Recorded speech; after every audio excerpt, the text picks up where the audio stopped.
Hello, everyone, and welcome to the StarCityGames.com Season 2 Invitational Final Round between Evan Whitehouse on your left, Andrew Jessup on your right. It's Dredge, it's Ironworks, and it's brought to you by the wonderful people over at Ultimate Guard and Twitch, among many others. Evan is working on a mulligan to 5 right now, unfortunately for him, though he is playing a deck that does mulligan pretty well. For Andrew Jessup, he is on 7 cards, waiting patiently. Number 3, number 8 overall seeds here in our tournament. Evan just dispatching Ironworks last round in the hands of Austin Collins. Looking to do so again, but kicking things off in the finals. Rough start, mulligan to 5. Should be a fun matchup. Normally you would think mulligan to 5 is a pretty big deal. When you come to think about formats like Standard, you know, every piece of resource matters. Every extra card in your hand could translate into a land. Trading back and forth, you know, you start to actually run out of physical cards to interact with your opponent in some way. Dredge doesn't really have that problem. They use the graveyard like extra cards in hand. They have so many freebie type effects that come from dredging through stuff, milling stuff with the shriek horns or what have you, that they can recoup, you know, virtual card advantage or even actual card advantage very quickly. All it takes is a single Cathartic Reunion and a Dredger, and that Stinkweed Imp turns into 5 fresh cards off the top, which could translate into freeing up that entire mulligan sequence completely. Well, let's do it. We're going to start things off with a Faithless Looting off of a Gemstone Mine. Mining counters down to 2. 2 cards coming as well, and 2 cards will, of course, be placed into the graveyard here for Evan Whitehouse as we're kicking off our finals here of our Season 2 Invitational at the Berglund Center in Roanoke, Virginia. We are going to put a Stinkweed Imp and a Prize Amalgam into the graveyard. It's a good start here for Evan, even though he is only on 5 cards. Yeah, absolutely. And again, I think it's going to come into play, dredging that Stinkweed Imp next turn. He has 2 more lands in hand to eventually flashback the Faithless Looting. This draw looks like it's pretty good, especially for a mulligan to 5. Andrew Jessup is going to play a Darksteel Citadel into a Chromatic Sphere. Stinkweed Imp will dredge 5 cards. Number 1 is a Stinkweed Imp. 2 is a Mana Confluence. 3 is another copy of Faithless Looting. 4 is a Golgari Thug. And number 5 is a Scalding Tarn. So Whitehouse replaces his draw by dredging 5 cards. Does he have a second land to play and more action? That's the question. He absolutely has another land to play this turn. The question is, again, does he have a Cathartic Reunion? Does he have another copy of Faithless Looting? How busted is this turn? And if it's just pass, that means Andrew Jessup gets at least one more free turn before he really has to kick things into high gear to beat this dredge deck. Yeah, for Evan Whitehouse, it's just a Blood Crypt tap, so it's not an ideal draw here. Jessup's not going to play a Mox Opal. He has Metalcraft, given the 3 artifacts, though now he's down to 2. A little bit of green mana floating as he'll draw a card. Perhaps it could be time to stir it up with Ancient Stirrings. Yeah, here you see him cycling the Chromatic Sphere. That one doesn't trigger on entering the graveyard from play. It triggers on activating for mana. So he is more inclined to pop that one for mana to cast something like Ancient Stirrings, or just to cycle it early on to kind of fix a draw that might not necessarily be very good. Andrew will go to his 1 of Psi Master Thopterus now. That'll enter the battlefield. Planning to do some pretty busted things with that next turn as Evan is looking to dredge a Stinkweed Imp. So 5 more cards once again will be placed into the graveyard to replace his draw step. Mountain is 1. Prized Amalgam is 2. Narcomoeba is 3. Prized Amalgam is 4. That's a lot of power. Faithless Looting is 5. So Narcomoeba is going to enter the battlefield, and that will trigger Prized Amalgams, plural. There will be 3 of them. That'll be joining at the end of the turn. Yeah, and he's not done yet. He has a 3rd land. He can flashback Faithless Looting from the graveyard. He has at least a Golgari Thug to dredge over that I see right now. And if he's able to hit another dredger off of that, he could go ballistic this turn. Mountain is the land for the turn. No Bloodghast to return. So we'll bring the Gemstone Mine down to 1 mining counter. And now here is Faithless Looting. That will resolve, so now it's time to dredge Golgari Thug. 1 is a Faithless Looting, 2 is a Stomping Ground, 3 is a Creeping Chill trigger, and 4 is a Bloodstained Mire. You see Evan Whitehouse keeping good track of everything here. And now he'll have to do 1 more drawing of a card, no replacement draw, no dredgers in the graveyard, and now he'll discard 2 from Faithless Looting. Yeah, this is it's not the best possible start from a dredge deck by any means, but this is a pretty strong opening sequence. Turn 3, draining Andrew Jessup for 3 points of life and applying 10 power to the battlefield. Now, normally this would be a pretty good start for a dredge deck against most opponents. The problem is Andrew Jessup has a Psi Master Thopterus on the other side of the table and a handful of artifacts. If he's able to cast a Karkland Ironworks this turn, he could produce upwards of 5, 6, possibly Infinity Thopters this turn, which would in turn let him draw most of the cards in this deck and go infinite. For Jessup, he's going to start with the Darksteel Citadel, it appears. Keep in mind that the Mox Opal does not have Metalcraft currently. Cannot imagine that will last very long, given the side that's on the battlefield and what this deck does. Terrarion will bring along itself, along with a Thopter token, which means Metalcraft is now on for the Psy and, of course, the Mox Opal. Yeah, Evan really needs to find a Conflagrate here in a hurry to take care of the Psy. A lot of his damage output this game is going to come from attacking, and if Andrew Jessup gets to cast 2 or 3 artifacts per turn, he's going to generate enough blockers to stifle most of the pressure that Evan's able to apply. Terrarion will come down, which means another Thopter will join the fray. Grove of the Burnwillows is the land for the turn, and now Jessup will pass the turn back. That's the setup turn, with the ability to activate Psy if he'd like to, given the mana that's available, and then next turn is the Go Nuts turn, assuming he's found a Krark-Clan Ironworks. So, we're going to head back over to Evan Whitehouse. Evan is going to dredge Stinkweed Imp. 5 cards we placed into the graveyard once again. Here we go with Narcomoeba. That's 1. 2 is a Conflagrate. 3 is a Narcomoeba. 4 is a Stinkweed Imp, and 5 is a Cathartic Reunion. Not a bad dredge there. You mentioned that he needed to find Conflagrate, and it looks like he has, Todd. Yeah, I mean, I think he has 4 cards in hand, which is the perfect number to take care of the Psy.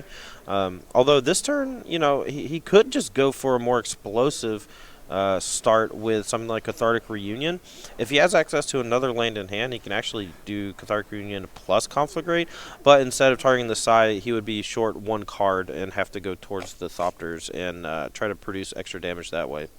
What's kind of interesting here is that if I have to choose between killing Psy or killing the Thopters, you might want to kill the Thopters just because that slows down the artifact count a little bit for Ironworks, but they're both problems. Yeah, for sure. I think just cutting off the head of the problem is more important in this spot, but I don't know if either is going to be enough.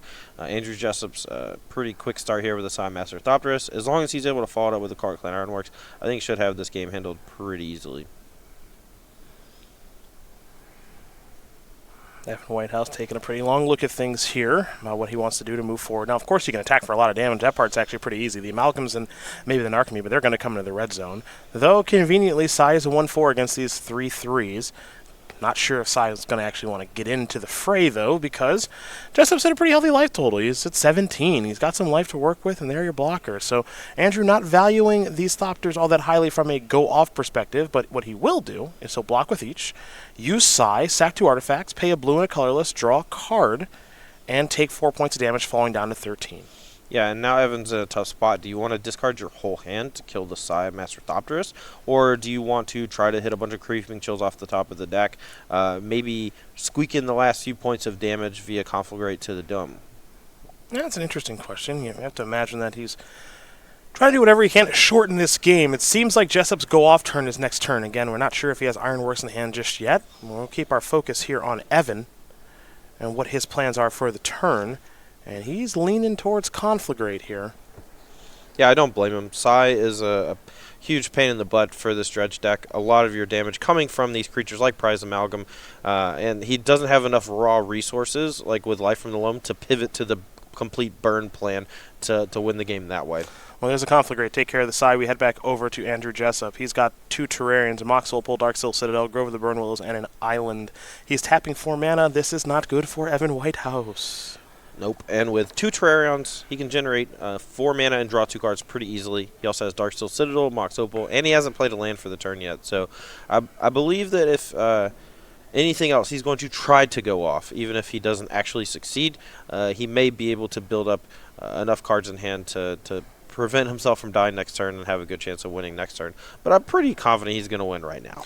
And you're going to sacrifice the Mox Opal and the Darksteel Citadel for 4 mana. Next up is a Scrap Trawler. That's the 1-2 punch, folks. I was actually sitting down with Andrew, Danny, and Jim Davis in between rounds, chatting with them. Andrew feeling pretty good about this deck, saying it's completely busted.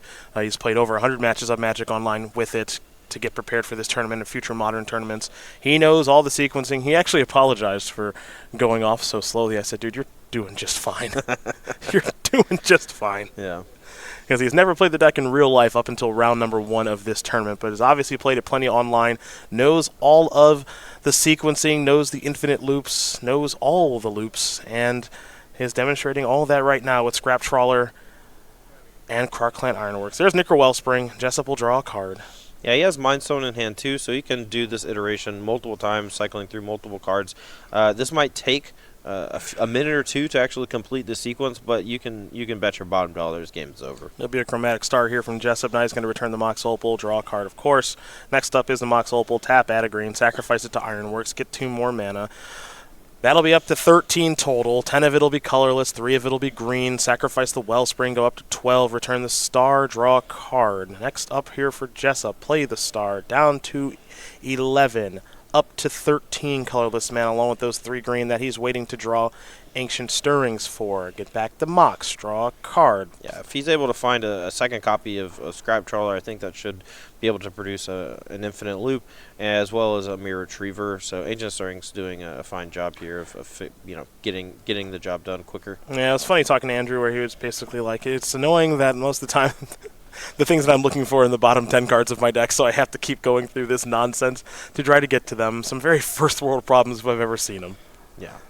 And there is, what is that? That's Mind Stone. Thank you. Yeah, and that starts that cascading effect with the Scrap Trawler, which in turn gets the Chromatic Star or Terrarian back, and then that in turn gets the Mox Opal or Engineer Explosives back. Chromatic Star coming in, sacrifice in, getting back a Mox. We've seen it so many times here this weekend in the hands of Andrew Jessup. Same thing could be said, of course, for Austin Collins. Came up a little short. It is kind of interesting. Both of these players in Collins and Jessup using Pyotr Grogowski. I hope I'm pronouncing his name correctly. If I don't, I apologize. He wrote a nice guide on how to play this deck and sideboard with it for every matchup except for the mirror. Yeah, got to keep that 1% to yourself. And Andrew said, in a way, he was hoping to play against Evan and not Austin because he knows what to do in this matchup. He doesn't really know what to do in the mirror outside of hopefully being faster than the opponent. Wasn't really sure how to sideboard. And Austin and him are playing the same 75. So I imagine Austin saw the same guide, had the same issues. So I guess they both dodged that bullet in a weird way.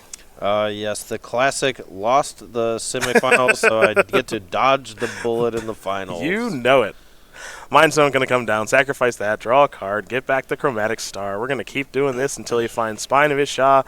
There is a Scrap Trawler. That's what he was looking for. There's a Mirror Retriever. We are going to infinity and beyond. Andrew Jessup will win game number 1 here over Evan Whitehouse. Ironworks up a game over Dredge. Just want to give a little golf clap to Andrew Jessup there. He performed basically the entirety of his combo going through about half his deck. It only took about 3.5, 4 minutes. Not bad. Not bad. Not bad at all.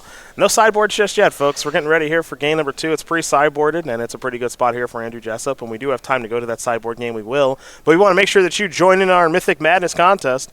Don't forget that key word, which is the word bird. The bird is the word. The bird is Cedric. Right. The bird is the word. Thank you. Each round, 1 lucky Twitch viewer will win 2 Gold Rush envelopes. We've only got 2 rounds left. This and in the finals of our Cube Draft, we'll be bringing you here soon. Type !the bird in Twitch chat once to enter. Twitch.tv/SCG Tours, where you're hanging out and watching this. We want to thank you guys for joining us as we are here from super snowy Roanoke, Virginia. I was really hoping you were going to say from sunny Roanoke, I almost did, actually. Yeah. I'll be honest. I almost said sunny. Yeah.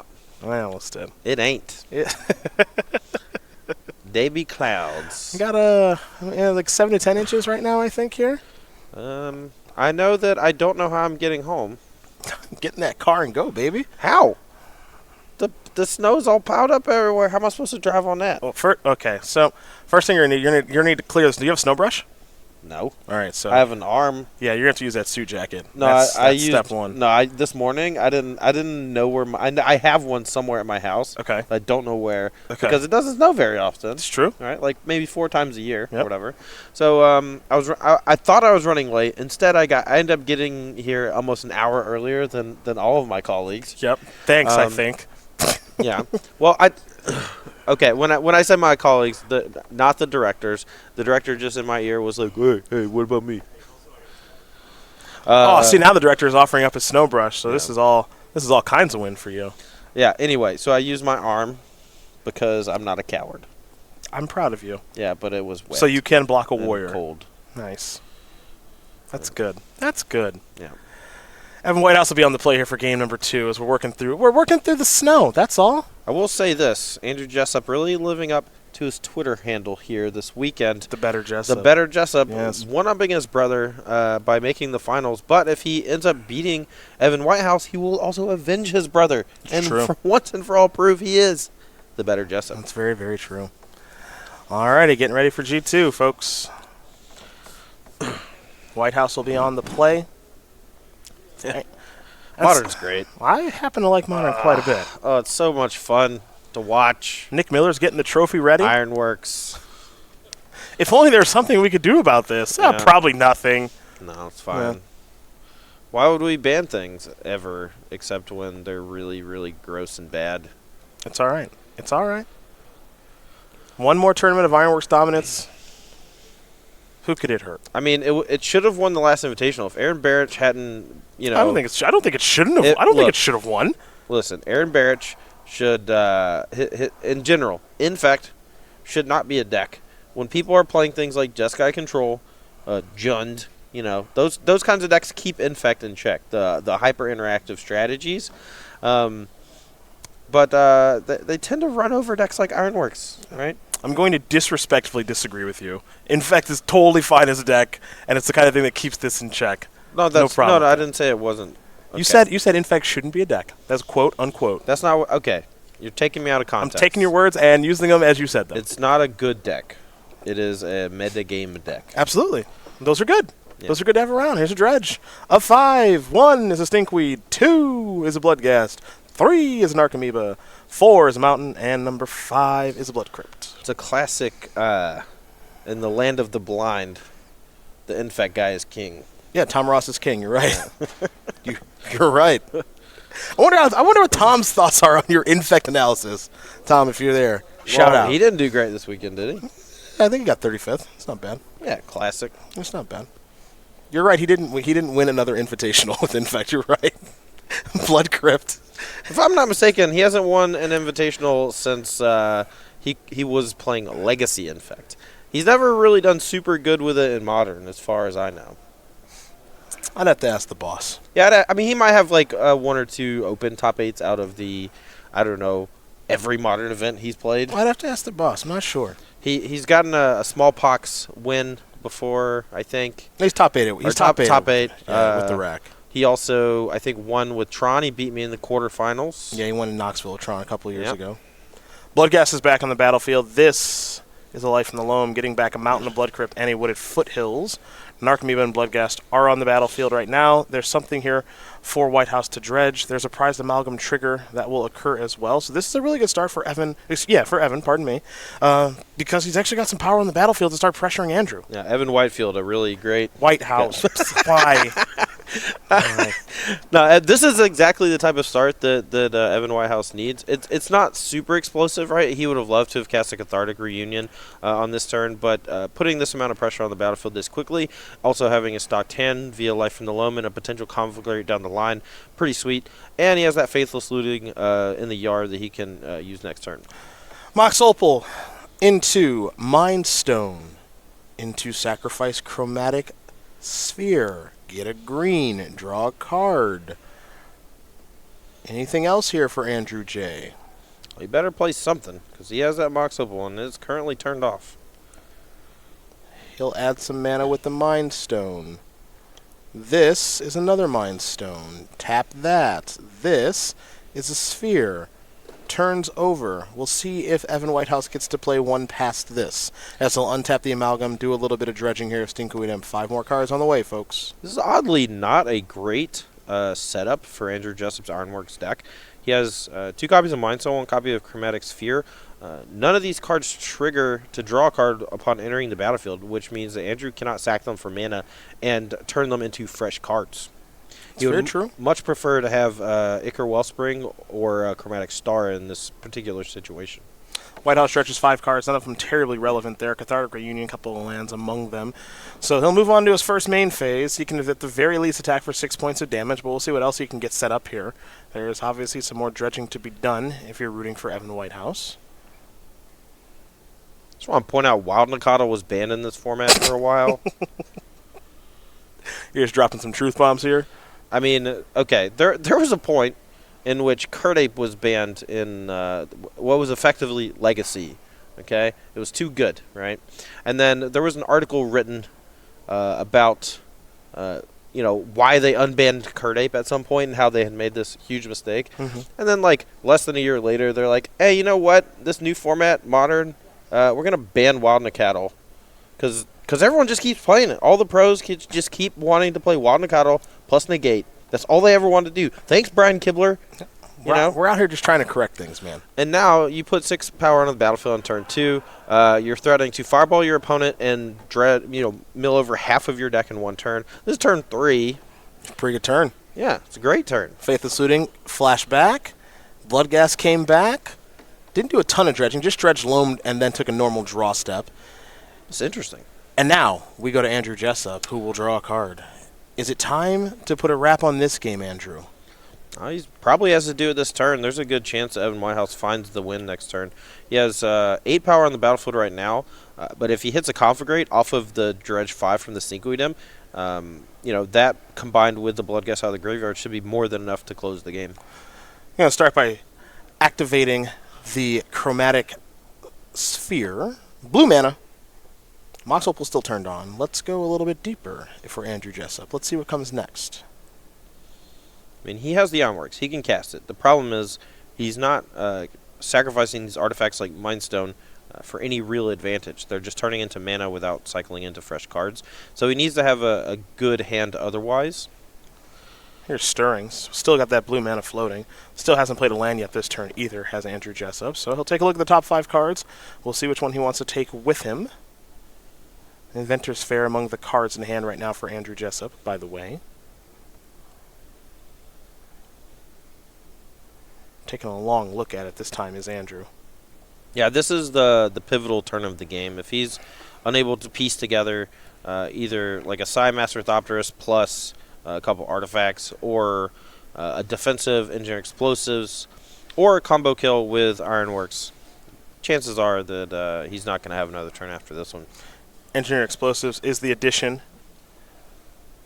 That's what he's taking. And now he might be iron working. It looks like he's going to use this blue mana, maybe. A little unsure. Okay. He's trying to keep that Inventor's Fair on untapped for right now so that he can potentially sacrifice it to tutor up a Scrap Trawler and go off. With the Engineer Explosives in hand, I think he has enough to do it. The question is, how long can he keep this going? There's another Mox. This is an Engineer Explosives for 0. Jessup is going to sacrifice the Engineer Explosives for mana and activate the Inventor's Fair. So it'll be either Ichor Wellspring, Scrap Trawler, or Mirror Retriever. And it's going to be Scrap Trawler. Yeah, so he can float one with the Mox, sacrifice it, play the Trawler, sacrifice Mindstone, which gets back a Chromatic Sphere, which he can then cycle if he needs to draw a card, or he can sacrifice for 2 mana if he's short on mana. That'll allow him to get back the Mox Opal. There's your Trawler. Sacrifice that there Mindstone, get back your Sphere. He's going to organize the graveyard a little bit. His 1 mana spells, his 0 mana spells, as he has done all weekend long. And get back the Sphere with 2 mana floating. Also has Ichor Wellspring in hand, so he'll go towards a good one. Ichor Wellspring first. No mana floating, draw a card. Will he be able to go off from such a low base? As I think he just drew Spine of Issa. He will. He can float one with Mox here, sacrifice it, play the Chromatic Sphere, crack it to draw a card as opposed to making the mana, and then sacrifice Ichor Wellspring to get it back and draw a card, which in turn gets back the Mox Opal. So I think he's fine on mana. He just needs to piece together a few more things. And I honestly don't know. It looks like he knows of an infinite combo here with Spine of Isha to go off. I don't know what it is. I would love for Matthias, get over here. Can you explain this to me? Yep. Because apparently the game's over and I don't know why. Well, gotta go ahead and get Todd that raise real quick here. You know he's doing 5 shows next year, folks. 6? He's got sick. Okay, no, you took one from me. Did you take one from me? He's got 30 plus top 8s, 4 invitational top 8s with a win, and he has no idea what just happened. I know that. Okay. Deck should probably be legal. Oh, yeah. You can check this out every Tuesday and Thursday. Versus Live. Starting 1 Eastern, 10 Pacific. I feel like I'm going to be in the booth from now on. On Versus Live. It's Brad v. Russ. Featuring Todd Anderson. Hey, let's talk about the sideboard. Let's start with Evan Whitehouse, who's having a heck of a time here. 4 Nature's Claim, 3 Lightning Axe, 2 Damping Spheres, 2 Ancient Grudge, an Assassin's Trophy, a Leyline of the Void, a Conflagrate, and a Dark Blast. Go ahead, Todd. Yeah, in the previous round, Evan against Austin Collins was able to steal 1 of the pre-sideboarded games, and then 2 of the post-sideboard games thanks to the interaction of things like Ancient Grudge and Damping Sphere, just to slow down the Ironworks deck long enough to piece together a win via attacks. Andrew Jessup had 2 pretty solid openers, and in fact, enough to get the job done 2-0. So Evan's going to have a tough time here after sideboard, having to win all 3 post-board games in the finals here at SCGCon Winter. If I'm Dredge, I'm looking at bringing everything that can interact. That means Nature's Claim, that means Damping Sphere, that means Ancient Grudge, Assassin's Trophy, Leyline of the Void. I'm going to be sideboarding out a few of my dredge cards, because normally when you board in these interactive things, you need to cut down on something. Usually it's a little bit here and a little bit there. If I've learned anything from Ross Merriam, is you never cut any full aspect of your dredge deck. You just kind of trim here and there. So it's really up to Evan and his experience with the archetype to figure out what exactly he can afford to let go of in order to have the most amount of interaction while keeping his deck's functionality intact. For Andrew Jessup, 4 Nature's Claim, 2 Galvanic Blast, 2 Lightning Bolt, 2 Negate, 2 Psymaster Thopterist, a Fire Spout, a Swan Song, and a Tormod's Crypt, everybody. Let's see, V-Dredge, I don't think he really needs much, right? Seems like he's doing pretty well as things currently stand. Yeah, but games after sideboard get a little bit different. We saw Austin Collins board in Nature's Claims. He had multiples after sideboard, if I'm not mistaken. And that gave him outs to potential Damping Sphere or Leyline of the Void from Evan Whitehouse, but it just wasn't enough. So diluting your deck is potentially a real issue, and Andrew needs to make sure he doesn't overcompensate for those artifacts and enchantments that Evan can be bringing in. Personally, I think I would be leaning on something like 2 or 3 Nature's Claims at the most, and then 2 Psymaster Thopterus and the Tormod's Crypt as my interactive spells. But other than that, you just want to keep it clean. These are 2 combo decks that are just trying to goldfish each other. You want to draw 1 or 2 pieces of interaction. That's about it. Fair enough. We're going to get ready to go over our schedule here of Season 1 of 2019, but I do have some breaking news that I just found out that I do want to share with everybody here on the broadcast.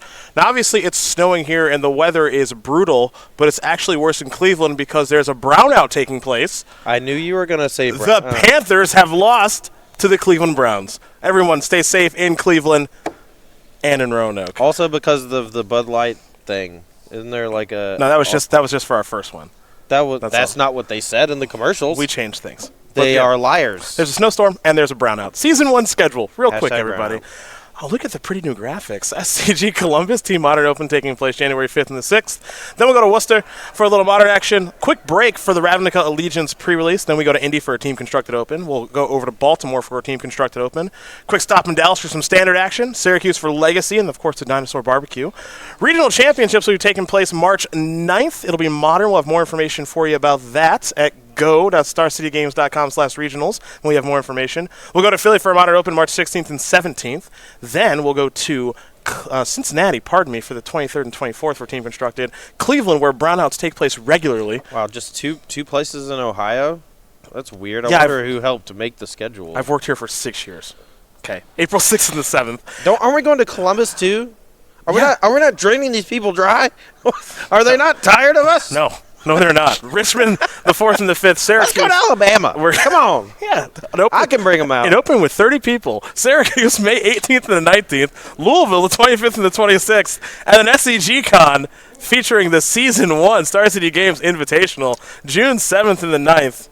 Did you want to talk about playmats? Because I know I do. Playmats? Yeah, absolutely. Ooh. Now take a look at this. This is Botanic Growth. And that is drawn by Victor Adame Minguez, who was in attendance here this weekend signing things for us. That's for our Standard Open and Classic players. For our Modern one, Star Crown Angel by Greg Staples. And for our Legacy Open and Classic players, it is Loftstone Citadel by Adam Paquette. Now, these playmats are available free and exclusive with entry not only in Open and Classics, but Infinite Challenges and sealed spectacular packages. But you might be wondering at home, and you here in the booth, Todd, who is going to be commentating on all of these tournaments?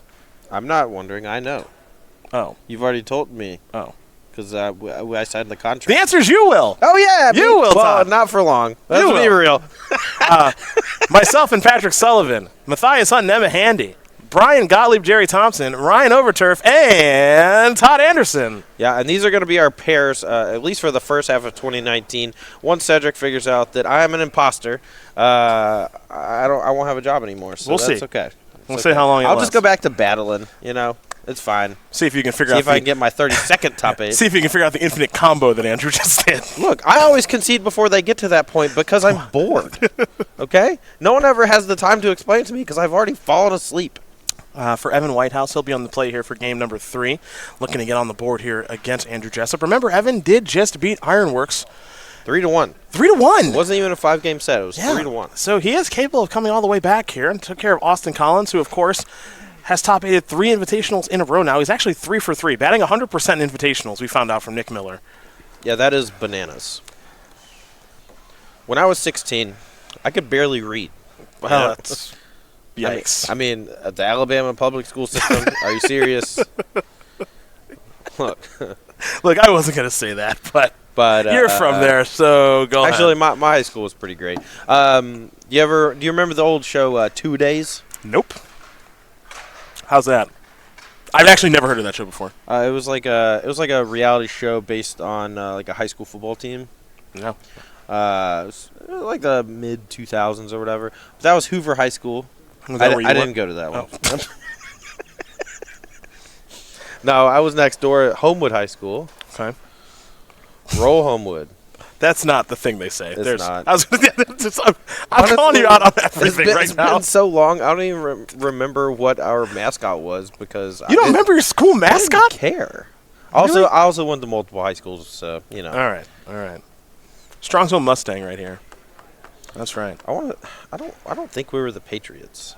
Yeah, we were the Patriots. That's man, and I hate Brady. You and Tom Brady, man. Get out. Winners win. Evan Whitehouse going to take a mulligan, unfortunately, down to 6. Jessup's keeping his 7. It's actually 5 for Evan. Yikes. Not great. Well, again, we saw Evans draw in the first game. Mulligan to 5, was able to deploy 10 power on turn 3. It's not shabby. I don't know if it's enough to beat this overpowered Carcon Ironworks combo deck. Brown out. Always a brown out. Also, the Patriots just lost on a last-second play. Good. So it's all good. Good. It's all good here, folks.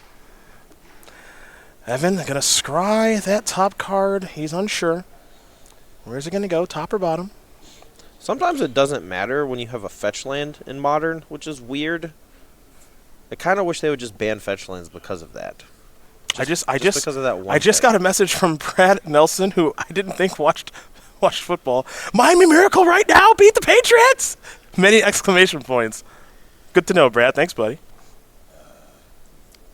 Good. One of our directors is from New England. Sorry about that whammy. No one is from New England. Yes. Sorry about that whammy. That's not a real place. That's something they made up. Yep. The Patriots will be in the Super Bowl. They're from New York. None of this matters. Or Boston. I don't know. Just pick a city. You can't have a whole region. Evan Whitehouse is going to start things off with a Faithless Looting. Gemstone Mine down to 2 mining counters, and we'll see what he discards. There goes Prize Amalgam and Narcomoeba. Neither of those cards have Dredge.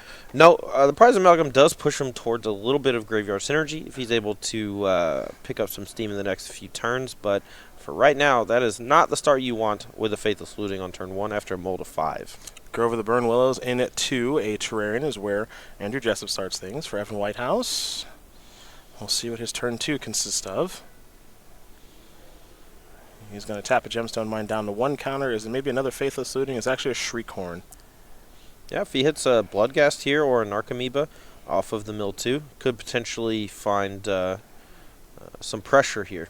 Well, there's an Narcomoeba trigger. That'll trigger the Amalgam. That's not a bad place to start. Next up is a Stomping Ground that'll enter the battlefield tapped. Amalgam will enter the battlefield tapped as well. And we're going to head back over to Andrew Jessup for his second turn of the game.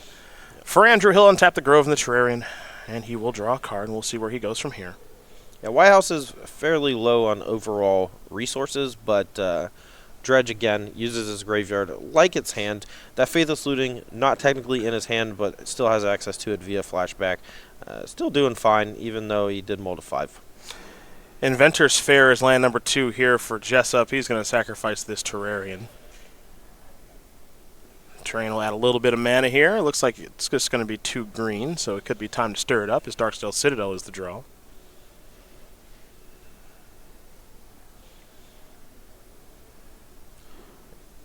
One of the strengths of Ironworks is that a lot of the cards that interact with the combo, Chromatic Star, Terrarion, things like that, they just naturally cycle. So if you don't have your Card Clan Ironworks early on, it's very easy to find.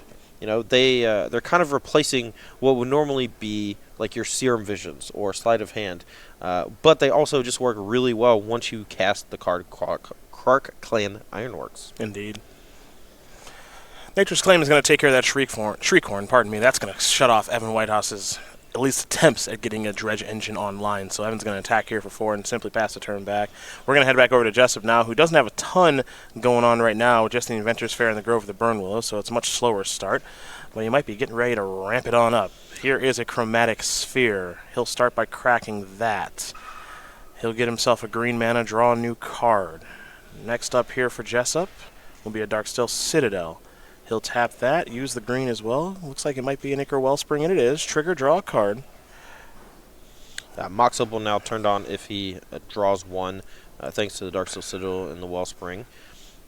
Evan Whitehouse drew Ancient Grudge for the turn, last turn, but no real targets because Andrew is just cycling through all of these artifacts, looking for Ironworks, and looking to piece a combo together before this ragtag group of creatures from Evan Whitehouse close the game out. And Andrew has so much experience with playing this deck online that he knows that Dredge does have access to Ancient Grudge. Of course, he also has access to Evan's deck list. So here is the Mox. Didn't want to play it naked and get it blown up by a Grudge. The follow-up is another Grove of the Burnwillows.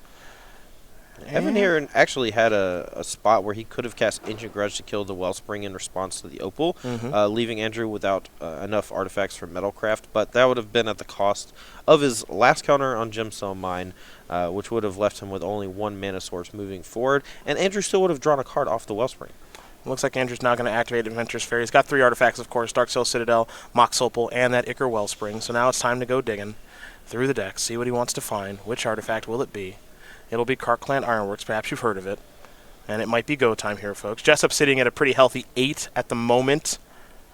It's been the talk of the tournament this weekend, Card Clan Ironworks in the hands of Andrew Jessup, Brian Brown-Duin, as well as Austin Collins, all putting up reasonable finishes. Austin Collins, again, 3rd in a row, Invitational, top 8. Very impressive. Andrew Jessup here up 2-0 in the finals with the archetype. Andrew Jessup so far throughout these elimination rounds has dropped 1 game. Lost to his pal Gerard Fabiano. That is it. Sweat Marshall Arthur is looking to get the broom out here again. And this could be our final game of the tournament, as he's going to tap that 4 mana, as he's done all weekend long, to deploy, we believe, that Card Clan Ironworks. He's actually given this quite a bit of thought, though. What seemed like it might be easy, he might be second-guessing himself a little bit, but now he'll go for it. Well, he has this Buried Ruin in hand, and he's trying to figure out a way to play around a potential Ancient Grudge.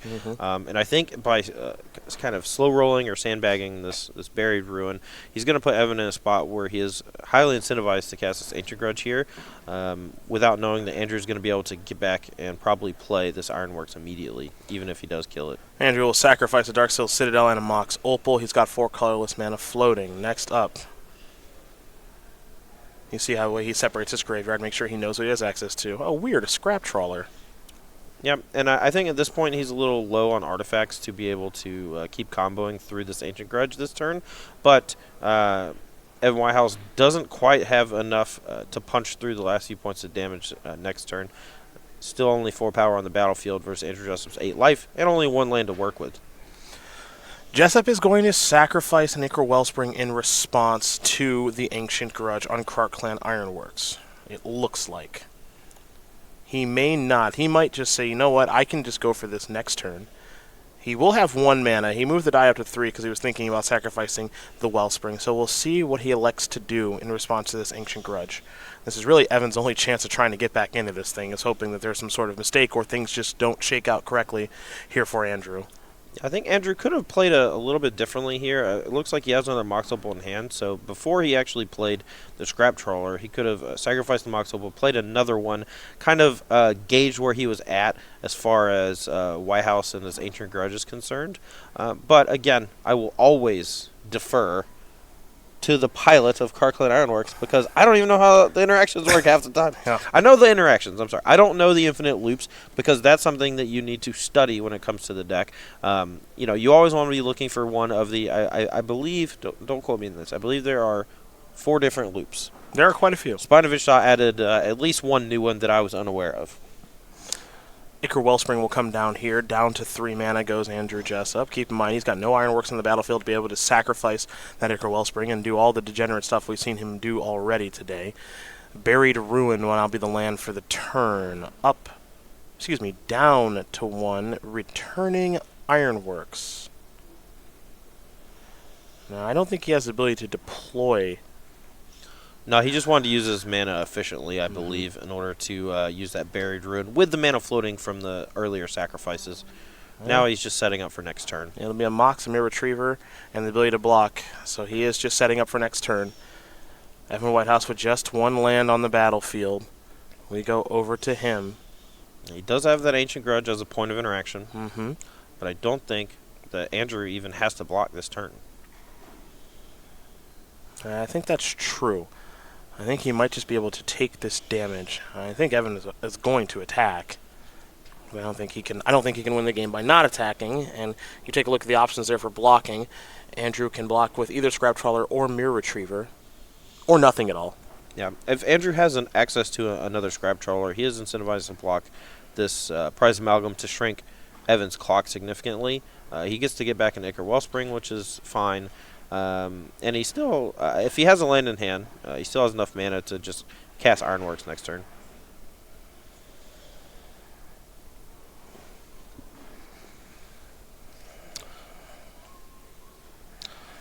This attack from Evan is vexing me.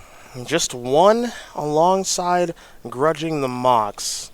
I'm a little surprised not to see the Amalgam come in here. So it makes some sense if you think about exactly where this game is going. Evan, super low on resources. He's grudging the Mox, so he's trying to keep Andrew off of 4 total mana. The problem is that it's really hard to do that for more than a few turns. This Ironworks deck churns through its deck to find mana sources or combo pieces pretty easily. So what Evan's trying to do here is keep him off of Mox Opal for a turn by attacking with Amalgam. Andrew would have had the option to block with either Mirror Retriever or Scrap Trawler and actually get back one of those Mox Opals, which would have led to Andrew having his 4th mana this turn. Fair enough. The goal apparently in the short term is to cut him on mana a little bit. That looks like it might be a Mox anyway. Yeah, that's exactly what that is. So Stirrings is done resolving. Next up is a Terrarian. And looks like he'll pass. Now we'll go back over to Whitehouse. Still stuck on that 1 land. Found a Bloodstained Mire off the top, but he doesn't have access to Conflagrate right now.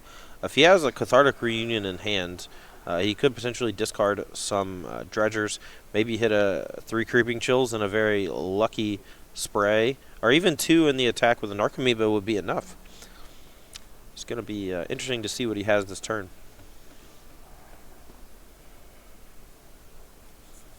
Now, notably, Andrew is still 1 mana short of being able to cast that Karkland Ironworks, not playing a land last turn. Mox Opal in hand revealed from the Ancient Stirrings, but definitely needs to draw that 4th mana source next turn to be able to cast it.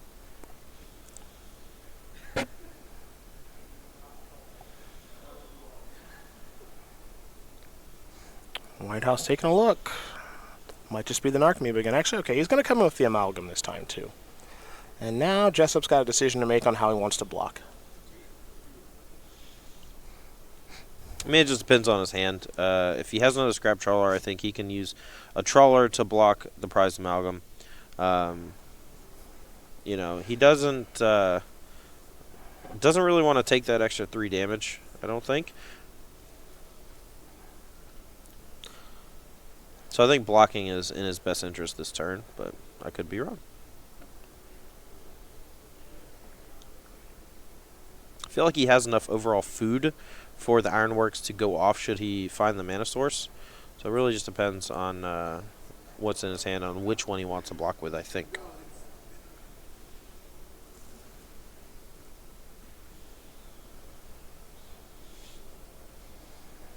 Yeah, will it be Retriever, will it be Trawler, or will it be nothing at all? That's the decision here for Andrew Jessup, as he's inching himself one step closer. He has an avenue here to actually cast Ironworks next turn, but it involves a block with either of these artifact creatures and getting back a second copy of Mox Opal to go along with the one in his hand.